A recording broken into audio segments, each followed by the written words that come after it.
नमस्कार मित्रों, मैं डॉक्टर राजकुमार संस्कृत शौर्यम चैनल में आपका हार्दिक स्वागत करता हूं। मित्रों, संस्कृत के हर प्रतियोगी परीक्षाओं, संस्कृत के एजुकेशनल नॉलेज तथा विश्वविद्यालयों महाविद्यालयों के संस्कृत पाठ्यक्रम से संबंधित वीडियो सबसे पहले देखने के लिए मेरे चैनल को सब्सक्राइब एवं लाइक करें।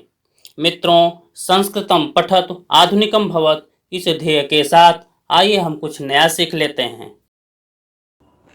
आज हम यूपीटीजीटी के पाठ्यक्रम सुकनासोपदेश का सामान्य परिचय आज हम चर्चा करेंगे।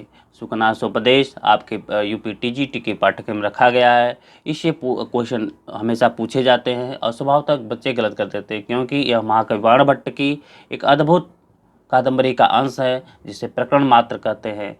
तो आइए हम लोग एक एक सुकनासोपदेश के प्रतियों की परीक्षा के दृष्टि से एक एक पॉइंट को हम चर्चा करेंगे। सबसे पहले हम यहाँ पर आपसे कादम्बरी एवं सुकनासोपदेश का व्युत्पत्ति परक अर्थ करेंगे। इसके बाद फिर हम सुकनासोपदेश का समान परिचय पे चलेंगे। तो यहाँ पर आइए हम लोग स्लाइड के ऊपर चलते हैं। सुकनासोपदेश, सुकनासोपदेश में पहले हम लोग सुकनास को जाने। सुकस्य नासा इव नासा अस्य असौ सुकनासः।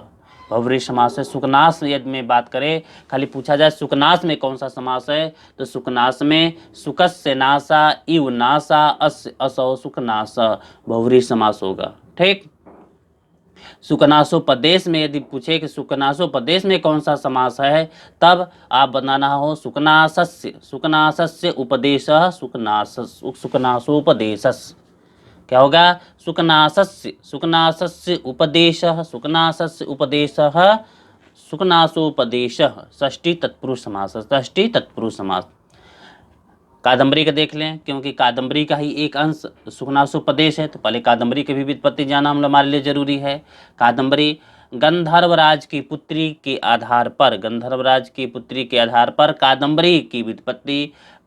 कादम्बरी अधिकृत कृता कथा, कादम्बरी अधिकृत कृता ग्रंथा। इस अर्थ में कादम्बरी शब्द से, अधिकृत कृते ग्रंथे सूत्र से, अधिकृत कृते ग्रंथे सूत्र से अण प्रत्यय होता है। कौन सा प्रत्यय होता है?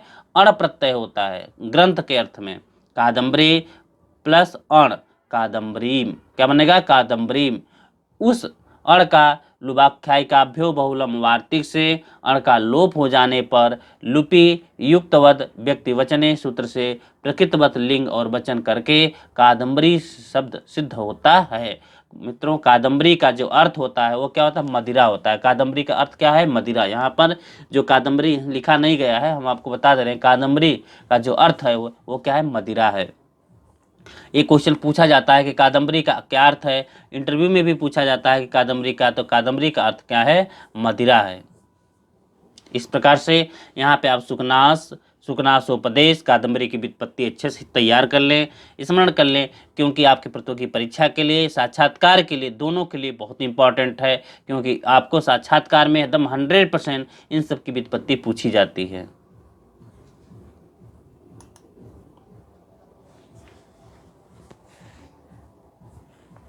सुकनासोपदेश कादम्बरी आख्यान के पूर्वार्ध से गृहीत एक प्रकरण मात्र है। सुकनासोपदेश कादम्बरी आख्यान के पूर्वार्ध से संग्रहित एक प्रकरण मात्र है। कादम्बरी कथा काव्य विधा है। कादम्बरी की जो कथा है वो कथा किस में आती है? कादम्बरी किस विधा में आती है? काव्य में आती, कथा काव्य में आती है। कादम्बरी किस विधा में आती है? कथा काव्य विधा में आती है। आधुनिक शब्दों में इसे उपन्यास कहते हैं। आधुनिक शब्दों में इसे उपन्यास कहते हैं। इसके दो भाग हैं, पूर्वार्ध और उत्तरार्ध। पूर्वार्ध और उत्तरार्ध। कादम्बरी तीन जन्मों की कथा को लेकर, कादम्बरी तीन जन्मों की कथा को लेकर लिखा गया उत्कृष्ट कथा काव्य है। क्या है? उत्कृष्ट कथा काव्य है। इसका प्रधान रस श्रृंगार, कादम्बरी का जो प्रधान रस क्या है? श्रृंगार है। अतः सुकनासोपदेश का भी मान लें कि कौन सा? श्रृंगार है। गुण माधुर्य तथा रीति पंचाली है। क्या है प्रधान, इसका प्रधान रस क्या है, श्रृंगार। गुण क्या है, माधुर्य। और रीति क्या है, पंचाली रीति, जो अपन हमने पहले पूर्व स्मरण करा दिया था।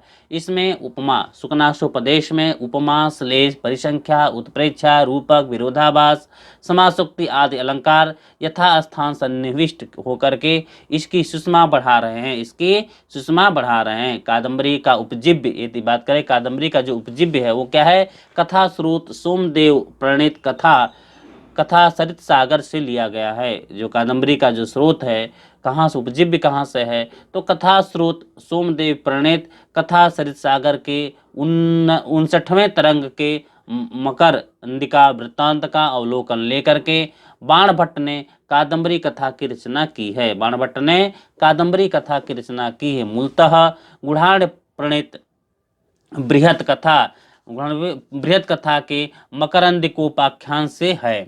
तो मित्रों यहाँ पर आप देखें तो जो कादम्बरी का जो भी बात का जो सुकनासोपदेश है वह कादम्बरी का ही एक अंश है, जो ऊपर हमने बता दिया कि प्रकरण मात्र ग्रंथ है, कादम्बरी का आख्यान से पूर्वार्ध के भाग से लिया गया है। तो जो कादम्बरी का अंश होगा, जैसे क्या कादम्बरी का रस प्रधान क्या है, श्रृंगार रस है, तो सुकनासोपदेश का भी होगा। गुण माधुर्य है तो कादम्बरी का यदि गुण माधुर्य है तो सुकनासोपदेश का भी होगा। रीति पंचाली है, कादम्बरी का रीति पंचाली है तो सुकनासोपदेश का। कभी कंफ्यूज मत करिएगा, इसलिए आपको हम बता दे रहे हैं।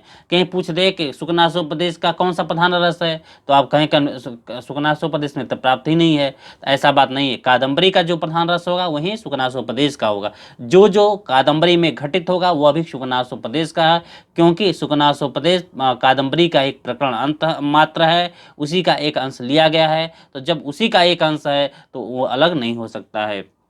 अलंकार की बात आएगी तो ये उपमा, श्लेष, परिसंख्या, उत्प्रेक्षा, रूपक, विरोधाभास, समासोक्ति इत्यादि अलंकार भी इस सुकनासोपदेश में घटित होते हैं, प्राप्त होते हैं। यदि उपजीव्य की बात करें तो उपजीव्य कादम्बरी का जो उपजीव्य होगा वहीं आपको सुकनासोपदेश का भी उपजीव्य होगा। इस प्रकार से ये सभी जितने भी कादम्बरी में घटित होंगे वह सब सुकनासोपदेश में घटित होंगे।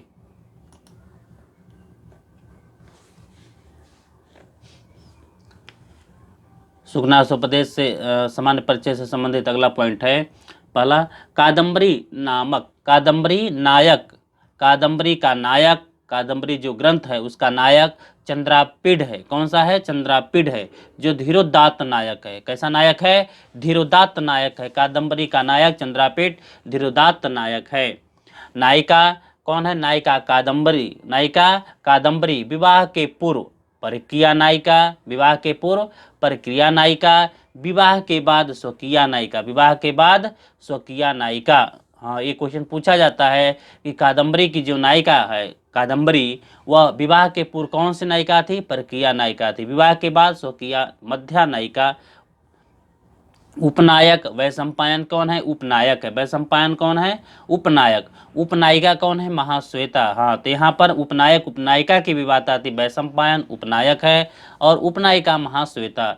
कभी जो ग्रंथ कादम्बरी का जो प्रारंभ हो रहा है, जो कादम्बरी जो प्रारंभ हो रहा है, कभी ग्रंथ का प्रारंभ रजो जुषे जन्मनि शत्रुवृत्तये स्थितो प्रजानां प्रलय तमस्पृशे अजाय सर्ग स्थिति नाश हेतवे त्रयीमयाय त्रिगुणात्मने नमः।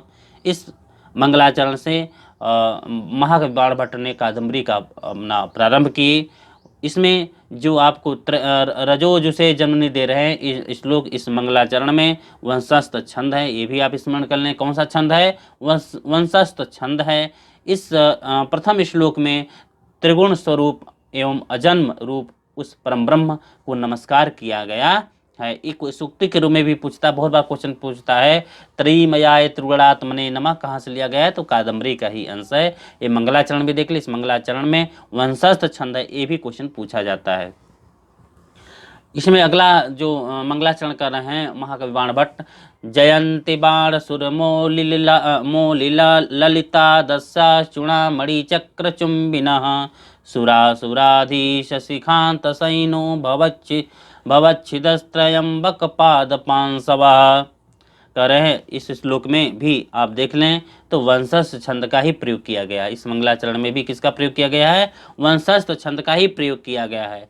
इस दूसरे श्लोक में त्रिनेत्रधारी शिव की चरण धूलियों के रूप में नमस्कारात्मक मंगलाचरण किया गया है। त्रिनेत्र शिवधारी की चरण धूलियों के रूप में नमस्कारात्मक मंगलाचरण किया गया है।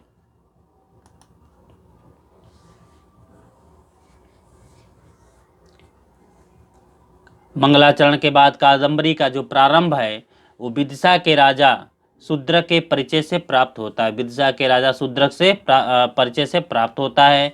विद्वानों ने कादंबरी का शाब्दिक अर्थ मदिरा किया है। क्या किया है? मदिरा किया है। मित्रों, यहाँ पर हम आपको ये कंफ्यूज नहीं होना चाहिए कि मैं कादंबरी के अंश क्यों बता रहा हूँ, क्योंकि कादंबरी से ही क्वेश्चन पूछा जाता है, क्योंकि कादंबरी का ही एक अंश उपन्यासोपदेश है।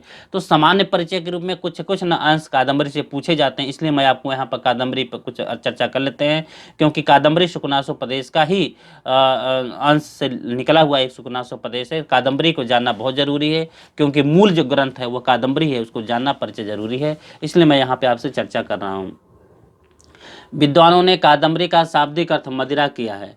कथा प्रशंसा, कवि वर्णन, सुख वर्णन, चंडाल कन्या वर्णन, सुख वर्णन, सभा संभंग वर्णन, शूद्रक स्नान वर्णन, सुख नित्य कर्म वर्णन, शूद्रक सभा मंडल पाक गमन वर्णन, सुख गमन वर्णन, सुख संवाद वर्णन, विंध्याटवी वर्णन, अगस्त आश्रम वर्णन, पंपापुर सरोवर वर्णन, पंपा सरोवर वर्णन, शामली वृक्ष वर्णन, प्रभात वर्णन, सबर मृगया वर्णन, सबर सैन्य वर्णन, सबर सेनापति वर्णन, सबर चरित्र वर्णन, सुख शावक निपात वर्णन, वैशंपायन दर्शन वर्णन, जबाली वर्णन, संध्या वर्णन, रात्रि वर्णन, उज्जैनी वर्णन, तारापीठ वर्णन, इंद्रायुध वर्णन, अच्छोद सरोवर वर्णन, महाश्वेता वर्णन, कादंबरी वर्णन आदि कादंबरी के प्रमुख वर्णन प्राप्त होते हैं। मित्रों, यहाँ पर देख लें, बहुत ही इंपॉर्टेंट है, पूछना लगा है क्वेश्चन इसमें से भी। देखिए, आप पीजीटी के पेपर उठाकर देख लें, पूछा है कि कादंबरी में किसका वर्णन नहीं किया है, तो यहाँ पर दे दिया था अगस्त आश्रम वर्णन, जबाली आश्रम वर्णन और हरीश वर्णन, ये सब देख लें। कि कादंबरी में जो कथामुख है, इस कादंबरी कथामुख में सिर्फ आश्रम की बात होती है तो अगस्त आश्रम का ही वर्णन किया गया है। जबाली, खाली पर्सनल जबाली का वर्णन किया गया, जबाली आश्रम का वर्णन नहीं किया गया है, केवल जबाली का वर्णन किया गया है, केवल हरीश का वर्णन किया गया है, उनका जमाली का वर्णन किया गया है। इस सब क्वेश्चन जो पूछता है आप वहाँ पे कंफ्यूज, इंद्रायुध का वर्णन है, इंद्र के आश्रम का वर्णन नहीं है। तो यहाँ पर जो बच्चे कंफ्यूज कर रहे थे, ये क्वेश्चन आपको कंफ्यूज करने की आवश्यकता नहीं है। यहाँ पर कादंबरी में के कथामुख में सिर्फ अगस्त आश्रम का ही वर्णन है, अगस्त के आश्रम का वर्णन है। जबाली हरीश के उनके आश्रमों का वर्णन यहाँ पर नहीं किया गया है। इस बात को आप ध्यान देंगे, और ये बहुत इंपॉर्टेंट है, इससे क्वेश्चन पूछा जाएगा। और देखिए, पूछना चालू भी हो गया, पीजीटी में पूछा गया है, तो हो सकता है संभावित टीजीटी में भी क्वेश्चन कर लिया जाए।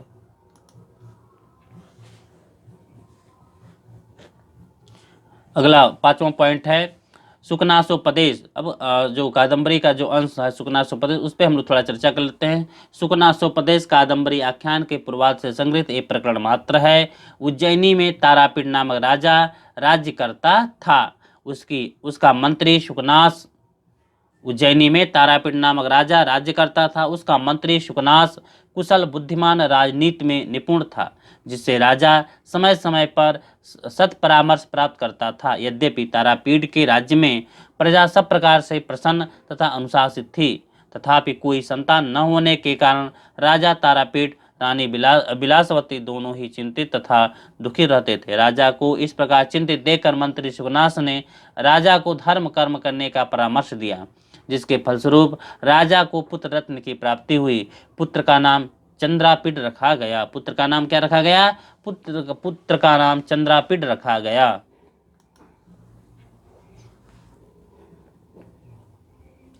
समस्त विद्याओं तथा कलाओं में प्रवीणता प्राप्त करने के पश्चात जब राजकुमार ने यौवन को प्राप्त किया, तब राजा ने उसका राज्याभिषेक करने का निर्णय किया।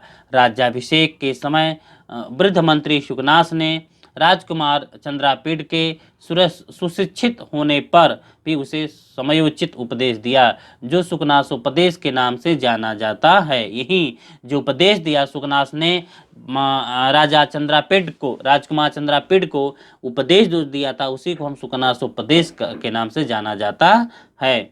सुकनास चंद्रापीठ से कहता है कि हे तात, यद्यपि तुमने जानने योग्य सभी बातों को जान लिया है, तथापि जन्म से ऐश्वर्य संपन्न नई युवावस्था, अनुपम सौंदर्य, अलौकिक शक्ति अनर्थकारी होते हैं, जो मनुष्य को दिग्भ्रमित कर देते हैं। क्या कर देते हैं? जब उपदेश दे रहा था ये बता रहा है कि दिग्भ्रमित कर देते हैं।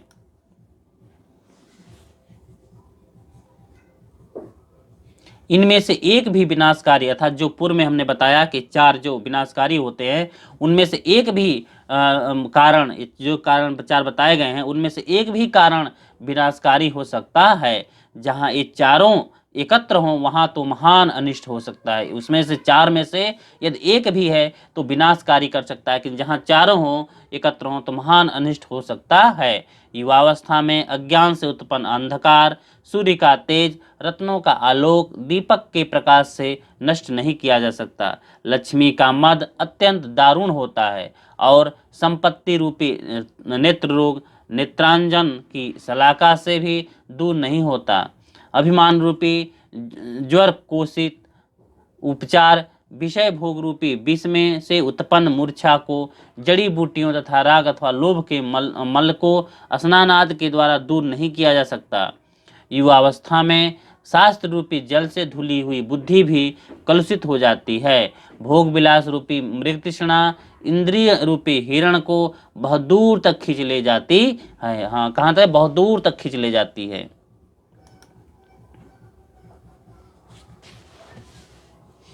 अगला है 8वां, हे तात, विषयों में अनासक्त आप जैसे लोग ही वास्तव में उपदेश के लिए सत्पात्र होते हैं, क्योंकि अशिष्ट व्यक्तियों के लिए गुरु का उपदेश कान में पड़े हुए जल के समान शूल उत्पन्न करता है। इसलिए हाँ, योग्य पात्रों को ही उपदेश देना चाहिए, अयोग्य पात्रों को उपदेश नहीं देना चाहिए। गुरु का उपदेश समस्त जल को धोने में समर्थ जलहीन स्नान, बिना सफेदी लाए हुए बुढ़ापा, बिना सोने का बना कर्णभूषण कर्णाभूषण तथा उद्दीन न करने वाला जागरण है। हे तात, राजा को उपदेश देने वाले बहुत कम ही लोग होते हैं, क्योंकि प्रायः भय के कारण लोग प्रतिध्वनि की तरह राजा का ही अनुकरण करते हैं। अतः इन व्यवसानों का परित्याग कर पूर्व पुरुषों द्वारा वहन किए गए भार को वह न करो और त्रैलोक्यदर्शी के समान सिद्ध आदेश वाले राजा बनो। निष्कर्षतः सुकनासोपदेश में विद्वान महापराक्रमी कुलीन धैर्यशील और उद्यमी पुरुष को भी दुर्जन बना देने वाली लक्ष्मी से सदा सावधान रहने के लिए विशेष रूप से वर्णन किया गया है। किसमें? सुकनासोपदेश में विद्वान महापराक्रमी कुलीन धैर्यशील और उद्यमी पुरुष को भी दुर्जन बना देने वाली लक्ष्मी से सदा सावधान रहने की बात विशेष रूप से की गई है सुकनासोपदेश में। इस प्रकार से मित्रों, हम आपको सुकनासोपदेश की व्युत्पत्ति तथा सुकनासोपदेश कादंबरी का अंश होने के कारण कादंबरी और सुकनासोपदेश का भी हमने यहाँ पूरा चर्चा कर लिया है, जो प्रतियोगी परीक्षा के लिए बहुत इंपॉर्टेंट है। आप इसको इतना यदि आप अध्ययन कर लेते हैं, आपके अंदर एक विश्वास आ जाएगा, नहीं हमने कादंबरी का अध्ययन कर लिया, सुकनासोपदेश का अध्ययन कर लिया। यदि इतना तैयार हो जाता है तो आप जान लीजिए परीक्षा में अपना अच्छा प्रदर्शन करेंगे। धन्यवाद।